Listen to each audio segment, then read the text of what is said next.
It's booty hot on the East Coast, something I guess you guys are a little used to. LA has a lot of cloud coverage in June, but today's a nice sunny day. Enjoying it while we can. We talk about AI every now and then, especially of how it's infiltrating the creative process, I should say. And offline, Jeff and I were talking about a deal with Sam Altman's OpenAI and Johnny Ives, a former lead designer of Apple, and their partnership with the new company called IO. And the basics of it is now they're sort of walking back that interesting partnership because IYO, not to be confused with IO, because apparently they demoed a product for them some time ago, and now IO, the Johnny Ives Sam Altman company, is taking it down off of their website to say that, I guess, some damage control. I feel like we find this interesting for a number of reasons. The least charitable interpretation is people just steal things, especially in tech world and especially where tech and creative overlap. I mean, let's be honest, that's maybe what happened here. However, let's remember this line from The Social Network, where Mark Zuckerberg character says something to the effect of, like a big plot line in that is the Winklevoss twins and whether he stole the idea for Facebook from them. At some point goes to them, you didn't, and this is not a direct quote, but it was something to the effect of, you didn't invent Facebook because if you invented Facebook, you would have invented Facebook. And I think of that sometimes because there's another line that I was first told by screenwriter Gideon Yago, friend of the pod.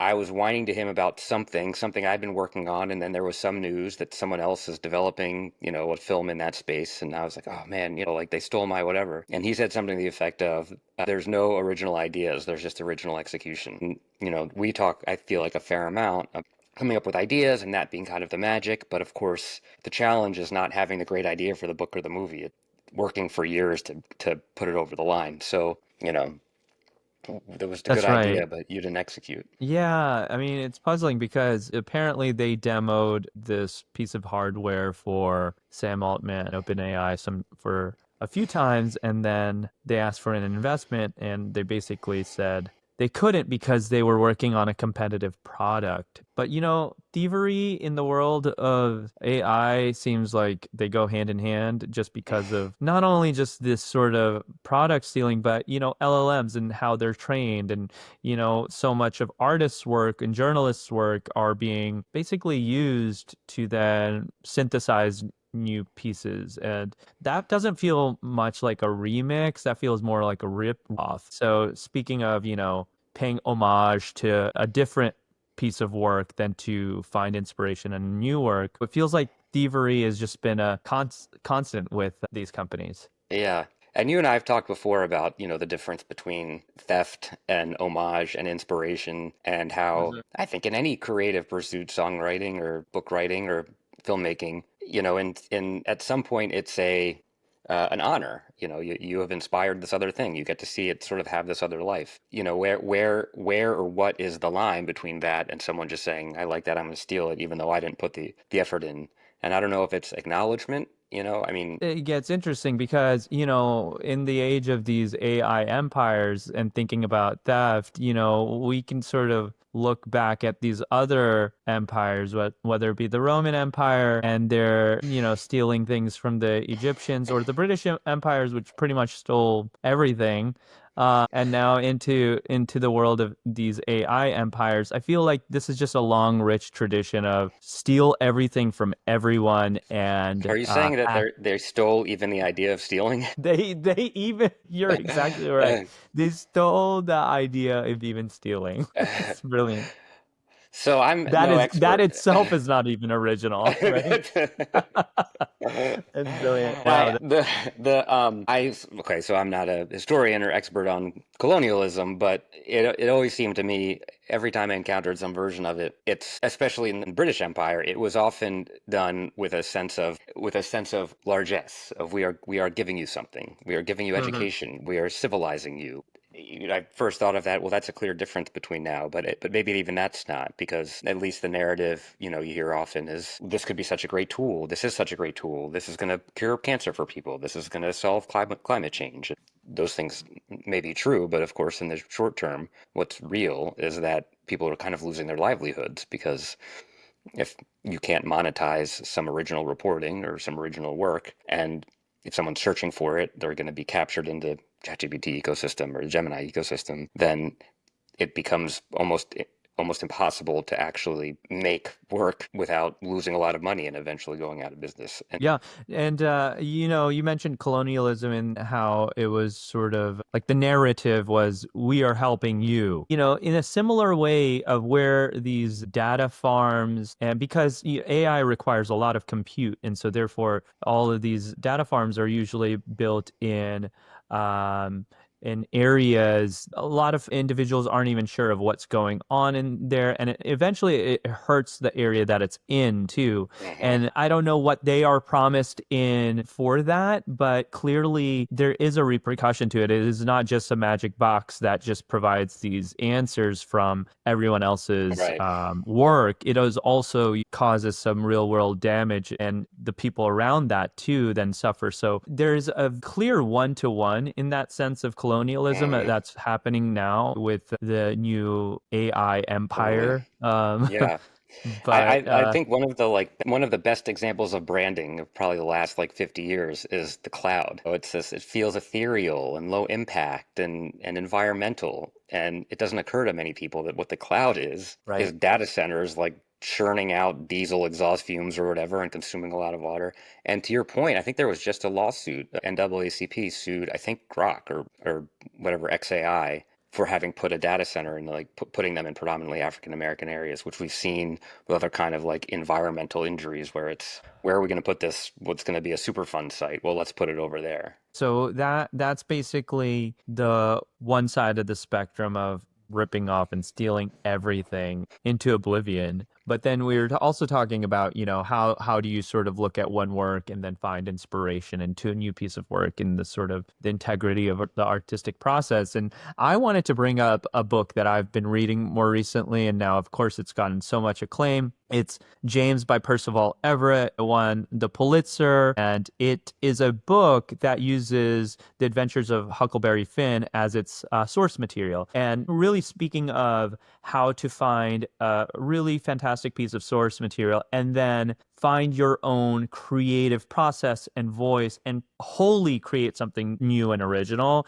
I Mhm. think he's done it at a tremendous value. It's a really, really brilliant book, and it focuses on the character of Jim. And Percival does a really fantastic job of, creating a very self-aware, intellectual individual who has a lot of agency and is code switching all throughout. And so really radically changes how we had interpreted Jim from Mark Twain's version. And maybe just I describe find that. briefly who Jim is in Mark Twain's version. Yes, so he's the enslaved character that really, is somewhat of a caricature of sorts, and he's the sidekick character to Huck and his adventure. So, doesn't really it's more of a static character while Mark Twain's a fantastic writer himself. He was not immune to the times and really felt he really kind of did a lot of racial stereotyping in the way he wrote the character of Jim, and all throughout how he portrayed the South too, to be honest. And Percival does an incredible social critique and still makes it satirical and profound and a sense of adventure all at once. And it does this really cool thing that he did a little bit in Erasure, his another one of Percival's book, where the African American character is really self-aware of knowing the audience and code switches and sort of plays a interesting position in that sort of cultural conversation. And you come out reading his work kind of like it feels like an inside joke where Percival is letting you in on like, wow, these characters are brilliant, and just kind of Mm. playing with the rest of their world, and they're kind of scooping it outside of their orbit a little bit. But Yeah, no, I think it's a beautiful way to look at a piece of source material and then find your own way into an original piece of work.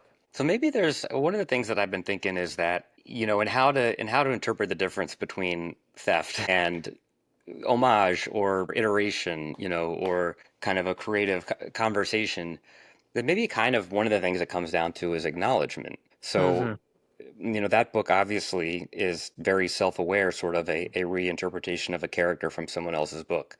I'm sure the author was not hoping that people thought he came up with the character on his own. And I mean, in fact, the point is that it's sort of this other way in. And maybe that is the exact flip of a machine taking things in and spitting it out without it even being aware to anyone where it came from. Perhaps on some psychic level, the reason that creators create, one of them probably is this sort of dialogue or just to communicate something. And that kind of can't happen with someone else without someone else acknowledging that you've said something. And And so sorry, go ahead. Sorry. Oh, just the last thing would be that in addition to, the financial implications of feeling like someone has stolen something you've worked on in order to monetize it, maybe the injury is like a little bit more soul level, that you've created something. And if someone else wanted to take it and sort of say, here's my version of that, or I read this person's work and decided to interpret it a different way, is the fact that it's just not even being acknowledged. So it's a little bit more like not just writing into the void and speaking into the void, but speaking into a void that steals your words and turns around and broadcasts them, and you don't even get this sort Yeah, of response. I like what you said about, oftentimes art is in conversation with something else, whether it be another book, whether it be with society at large. It usually is a dialogue in some abstract way. And now I'm forgetting the name of the author, or I may be misremembering, and we can cut this if we need to, but I feel like the Odyssey and Iliad, someone built off of those Hmm. stories then too more recently. Yeah, Do you remember yeah. who that was? No, I don't remember the name. I know what you're talking about, though. But they got similar acclaim in this way. Um, and I just think that's fascinating and really, really brilliant. In fact, filmmaking, I think Quentin Tarantino has done this sort of revisionist history in a way where he remixes history and it's in conversation with a really well-known story. Twilight, and then 50 Shades of Grey, or Amazon has these things where people publish fan fiction in dialogue with those, but it's fan fiction, right? It's Yeah. acknowledging the source. And Jeff, I really want to talk a little bit about your writing process here because while Percival is using a work of fiction as a source material, he sort of refracts and finds his version of that next iteration, even if it's from the same world. And now what you're doing is different because it's journalism. So you have to maintain a sense of integrity to the source. But I know your style of writing and it's very creative too. And so you're reporting more so than just simply, a creative interpretation. So how do you find your way? What is your creative process to balance the two where you have the set of facts, yet you want to find a way through in a narrative way? That's a really good question. I don't think I've been asked that question that way before. Because also, if it's a book or an article that you have pitched or proposed to someone, then obviously you need to say what the book is going to be or what the article is going to be before having reported it. And I think one of the things I found is both for the pragmatics of working with publishers or editors in order to sort of get something greenlit without having actually done all the reporting yet, but also as your sort of own method of inquiry. I think it's really important to have a idea of where the story is going and what happened and what the meaning is, and not be too pious, to not be too attached to that. And the reason I say that is because, especially I find in trying to do something narrative that feels like a story where you're sort of in people's heads a little bit. You ostensibly know the person well enough to describe what they're going through almost as if you knew them as well as you would have if you'd made them up because it's fiction. You Hmm. need to be able to ask really pointed, specific questions. So when you landed in St. Louis, which direction did you turn? Was it hot or cold? Were you hungry or not hungry? And you can't really just you can't ask every single question that occurs to anyone at any point in the day if you don't have an idea of where the story is going. Of course, if you hold too tightly on where you think the story is going, then you can begin to shape it away from reality a little bit. Hmm. And I think we actually see this in across publications, across news publications, where there is a narrative that even different journalists are sort of feeding Yep. a little bit into that narrative because you've become attached as an individual or as an institution to that narrative, and then it becomes sort of an act of heresy to deviate from it. So you need, I Yeah. think, these two things kind of in. Go Sorry, ahead. go ahead.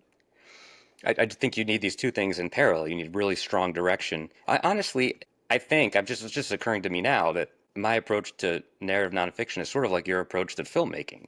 Where you have this vision, and it's a very strong vision, a very clear vision. You get people bought in, but you also, when an actor gives you something that you weren't expecting but you think works, you're sort of able to kind of adjust to that, and you're not so fundamentalist about your idea that you don't allow reality to shape it a little bit. I mean, when I was reading your book, The Last Thousand, it was a book that it's about, Marifat school in Afghanistan. But what struck me about it was how narratively guided it was in a way. I really felt like I was reading a book of fiction.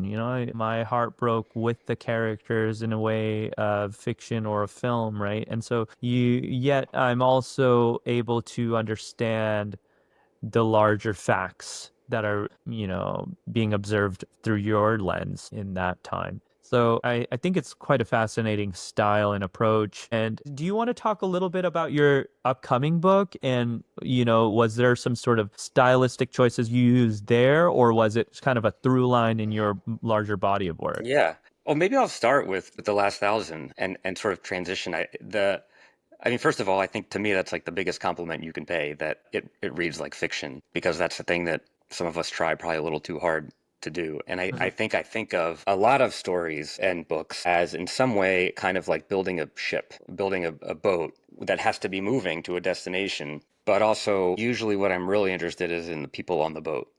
So in the case of that book, it was this school moving towards a potential for a U.S. troop withdrawal. And so there was sort of this, what's going to happen then? And that shapes the narrative of what's going on in the community. But having that institution, like having that entity, having that as a ship that was sort of moving, but also this thing with its own kind of structural integrity, then allows you to kind of people it with Mhm. interesting, and I never know the word to use because characters isn't the right word, because they're real people with, and there's real stakes, but with people, with characters who have their own sort of internal interesting stories. And the boat itself, the school moving towards that end date can be kind of a vessel that people come and go from. And the momentum of someone starting someplace and traveling to come to the school, starting at the school and traveling somewhere else, intersecting with the people who, coming through the school and then leaving, that can have its own narrative momentum, and is kind of the thing that I'm always most interested in. So it's always sort of pitching some broader idea. This is a book about Mhm. X. This is a story about Y.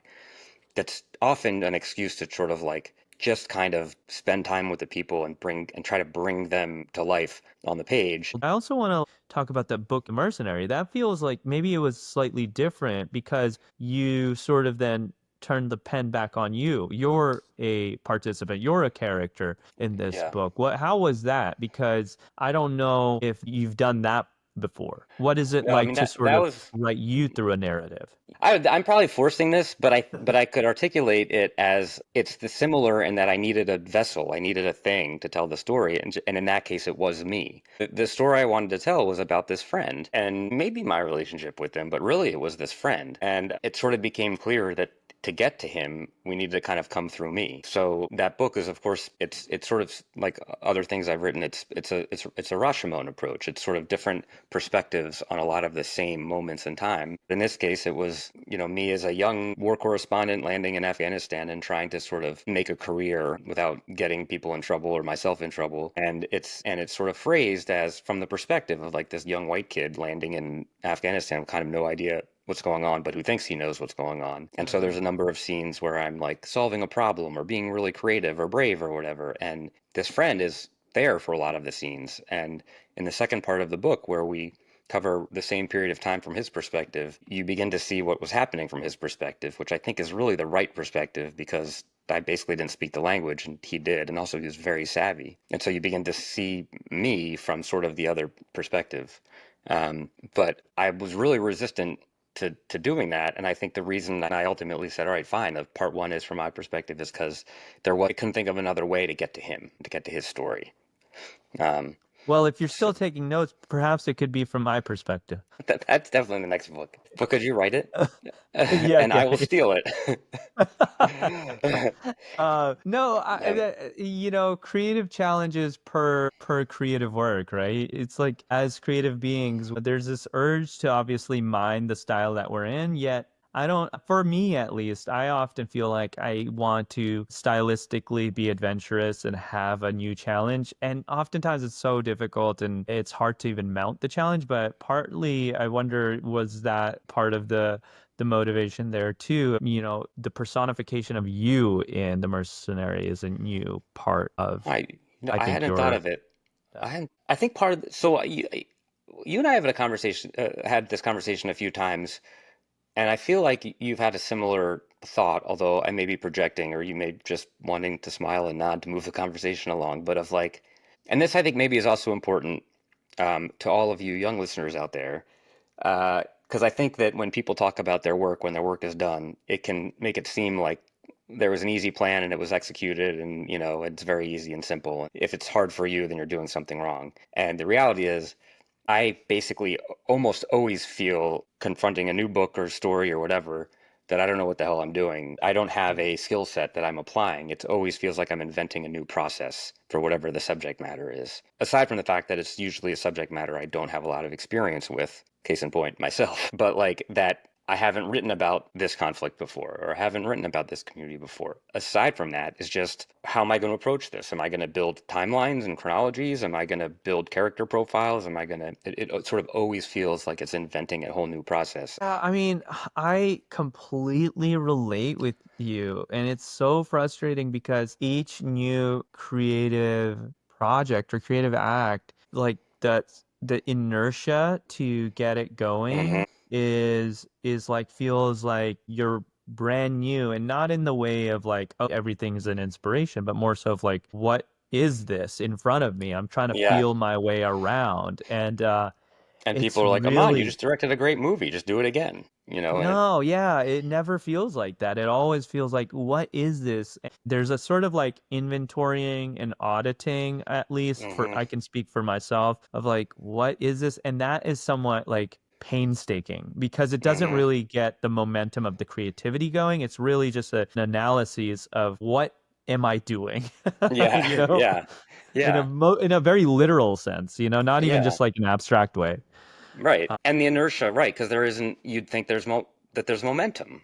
Look, I think what you're doing is really rare because you're being able to report on things that are underreported, and you're able to do it in a deeply analytical way that sheds light on, whether it's a school in Afghanistan, a really interesting season of time in your life, with an interesting participant in the mercenary. Point of theft or homage that those books are often always inspired, if not heavily informed by fiction. Sometimes it's the same fiction book I'm trying to recreate in nonfiction, but for the Warhead, it was two books. One was Let the Great World Spin, which was Colin McCann's novel. That's his Okay. 9/11 novel. And another book that actually a director told me about that I hadn't heard of called A Coin in Nine Hands, which is about coin in Rome just being handed from nine different people in like nine different phases of their own lives on a single day. So that was sort of the model for how to do this book, which is sort of a military history about the invention of one of the first smart bombs, but trying to use that as this totem, kind of this baton that's like passed between different people. So it's almost a biography of this thing. It's sort of this thing is the Forrest Gump that sort of appears and influences and is influenced by all these key moments in American history and kind of in world history because it's during this moment in time when we are beginning to engage in the world through air power. Well, look, I'm excited to read it. One, just because I'm a fan of the work, but also it feels very timely too. Now, I do want to pivot to the conversation of people who don't know what they're doing. And I know that we don't in a creative act, but when, you're talking about a submersible Yeah. and not knowing how to operate that, that can lead to deadly consequences, obviously, as we know with OceanGate. Mm. There's been two documentaries that have been released pretty simultaneously. One on HBO Max, it's called The Titanic Sub Disaster, and on Netflix, it is called Titan. Same story, very different perspectives. There are people who are incredibly significant to the story as portrayed by one of the documentaries that are entirely absent from the other one. And so one of the reasons I thought would be interesting to talk about is how those things kind of come to be. When there is the sort of tragedy du jour, and there's a bit of a feeding frenzy to capitalize on it, and how you end up with multiple versions of the same story. And I thought it'd be interesting for people to hear a little bit how this sometimes works from an IP perspective and a life rights perspective. And we, of course, were not involved in the making of those films, but I think we can sort of speculate as to some of the reasons why there might be multiple perspectives where there is something that seems very important in one that's not even in the other one. Yeah, no, I agree. I watched the one on Max first, and we had been following those headlines for a little bit when the tragedy occurred, and I mean, the whole world was watching, really, or listening at least. We didn't know where that submersible was, but the HBO Max one focused in on an individual named Fred Hagen, who was a mission specialist. Mission specialists were basically glorified patrons. They bought a ticket to essentially go. And Fred Hagen had a chance to go with Stockton Rush. Stockton Rush was the founder of OceanGate, and he tragically died during the implosion of it, too. And Fred Hagen really walked us through the reasons why he wanted to be involved in Ocean Gate, because he thought it was a really great idea of low cost entry into the world of submersibles. And then he also shared the challenges with not only the submersible, but with the personality of Stockton Rush at times. He testified in one of the court hearings that their submersible once got stuck in the Titanic. There were clear security concerns all throughout that Fred Hagen really kind of mentioned all throughout that documentary. And what was curious is in the Netflix documentary, Titan, he was absent completely. And that goes to what you were talking about, right? Like, perhaps they had the life rights.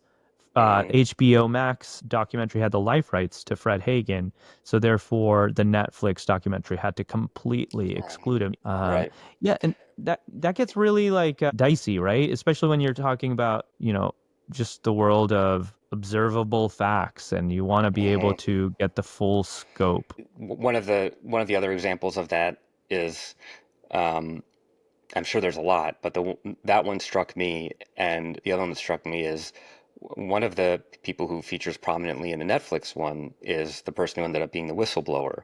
I think it was Australian military or South African, one of those David charming Lockridge. accents. Thank Yeah. you, David Lockridge. And I think we can fact check this, but I think the dive you were talking about, where in the HBO documentary, the mission specialist, the basically patron, talks about getting stuck. I think Lockridge was the one who got them out of that. I may be conflating things, but there was a similar incident where they kind of got stuck, and Lockridge was able to kind of steer them out of it. But then, of course, he's entirely absent.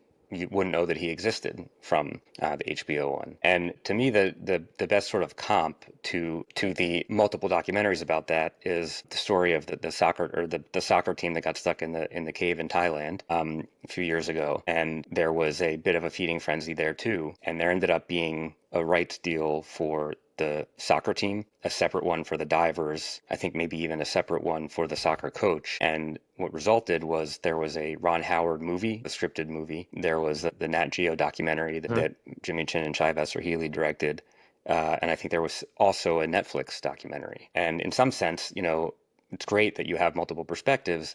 Well, there's something a little bit uncomfortable about the idea of immediately thinking, what are we? And I'm guilty of this, right? As someone who covers conflict, and something pops off somewhere in the world, and there's always an instinct of, well, how do I get there? And you sort of have to ask yourself, well, what purpose are you serving? But I can imagine, I mean, without knowing exactly how the two different Titan documentaries came to be, I could certainly imagine that there was multiple interested parties, and some parties secured the life rights to this, and some secured the participation of this, and that as part of that, they couldn't participate at all in the other one. And so you end up with these two versions of history, or of an incident that you know in charitable interpretation, it can be, great. We get multiple sides of the same story. But the fact that there are things that seem, in a tiny little submersible that 4 or 5 people can fit in, you didn't even know that there was someone else on board, because that person's been sort of scrubbed out because they're featured in the other one, can arguably be as potentially misleading as it is informative. Yeah, no, I mean, listeners should watch both if they haven't. And I suppose they can be companion pieces, but I also think that they don't feel like either of them fully can stand on their own, which is a weird feeling too. The other thing that I think people don't, one of the things I struggle with is, if I'm reporting on some traumatic thing somewhere, that there's some story, and if there is film interest, of course they'll want. Well, I'll take this in the realm of specific. There was a story that I did about a Peshmerga fighter in northern Iraq who had a old bulletproof BMW, and there was a ISIS attack on Kirkuk, which is an oil-rich city in northern Iraq, and he went up so he could fight some ISIS guys. But because he had this bulletproof car, he realized he was the only one who could save people because the ambulances were all getting shot up, and spent basically like 3 days just driving people to safety. And there was some film interest in that. Um, but people wanted his life rights. Those situations always put me in a bit of an uncomfortable situation, because for me to try to secure someone's life rights, right, or try to make a deal, like it's a little bit too close to compensating someone, to compensating a source. But yeah, exactly. They're then influenced in They're some way. influenced. On the other hand, Yep. it feels very exploitative to go and sort of into someone's life where something has happened to them, or they've done something heroic or extraordinary, and sort of say, just give me your story and I'm going to take it, and then maybe I'll make some money off of it. So Hmm. there's sort of always that tension in how you treat people and also treat sources while being ethical as a journalist, but also as a human.